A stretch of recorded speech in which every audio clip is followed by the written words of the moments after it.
j'espère que vous allez bien. Aujourd'hui j'avais envie de partager avec vous une recette de muffins aux pommes et au chocolat. J'aime particulièrement cette recette parce que j'ai tendance à acheter des wagons de pommes quand je fais mes courses et à les laisser pourrir avant d'avoir le temps de les manger. Si vous voulez plus d'informations concernant cette recette, vous trouverez en barre d'infos un lien qui mène directement à la recette complète détaillée sur le blog. J'espère que vous êtes bien installés, c'est parti! Bon, vous excuserez le mess, c'est parce qu'en fait je viens de cuisiner une autre recette que vous verrez également sur la chaîne ou que vous aurez peut-être déjà vue depuis. Donc là, on va ajouter le sucre, la levure, le sel et la farine. Tous les ingrédients secs.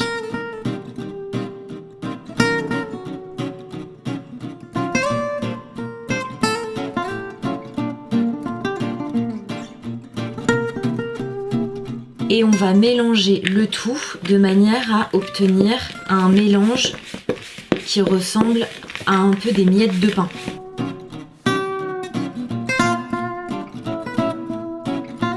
Donc là, je vous montre le mélange après avoir juste ajouté les œufs. Les œufs, vous pouvez les ajouter après les avoir préalablement mélangés au lait. Là, pour le coup, je les ai ajoutés juste avant. Et là, maintenant, on va verser le lait. Et maintenant, il n'y a plus qu'à mélanger. Donc là, on mélange. Putain, c'est Inception.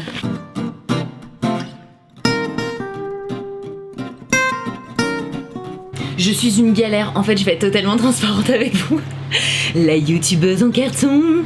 En fait, j'ai complètement oublié d'ajouter le beurre, donc c'est pas grave. Et donc là, on va ajouter le beurre fondu.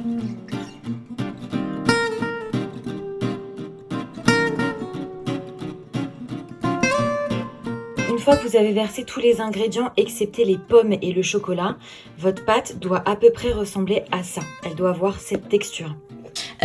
Donc maintenant, on va passer au pelage des pommes. On adore. Donc personnellement, je vais en utiliser 4 parce que je double toutes les quantités pour mes muffins. Pour vous donner un aperçu des pommes que j'utilise des pommes golden, tout simplement parce que je trouve qu'elles sont plus douces que les autres. C'est parti! Oh non, mais les étiquettes sur les pommes, c'est un scandale.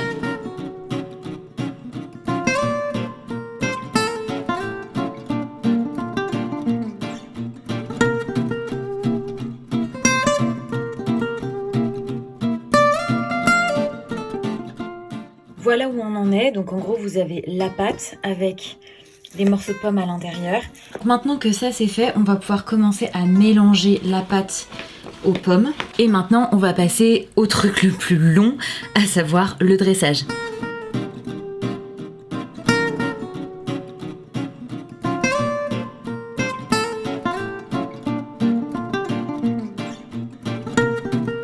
Alors voilà où on en est maintenant. Moi j'ai que 6 moules à muffins, donc évidemment ça va prendre un temps certain. Petit conseil, quand vous faites le remplissage, essayez de ne pas les remplir à ras-bord dans la mesure où vous avez mis de la levure et que donc ça va monter. Et ensuite, quand vous avez fini le remplissage de vos moules à muffins, vous pouvez ajouter un petit carreau de chocolat comme j'aime le faire. Ça va permettre en fait au chocolat pendant la cuisson de fondre à l'intérieur du muffins et donc lui donner un côté un peu plus coulant.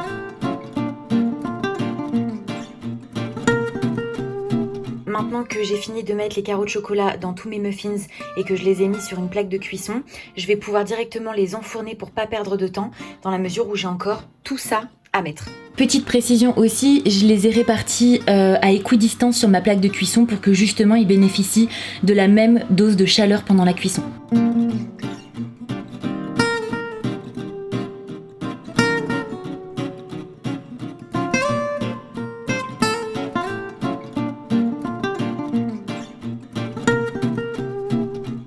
Voilà à quoi c'est censé ressembler une fois cuit. Je les ai mis 20 minutes à 180 degrés et vous voyez qu'il y a des petites dorures ici et du coup ça va donner un côté un peu plus croustillant quand on va le manger, quand ça aura refroidi évidemment. Attendez quelques minutes pour les démouler. Moi malheureusement je vais être un peu prise par le temps parce que encore une fois j'ai un saladier entier à faire, mais si vous avez que cette quantité là, prenez le temps quand même de les laisser refroidir pour ensuite les démouler.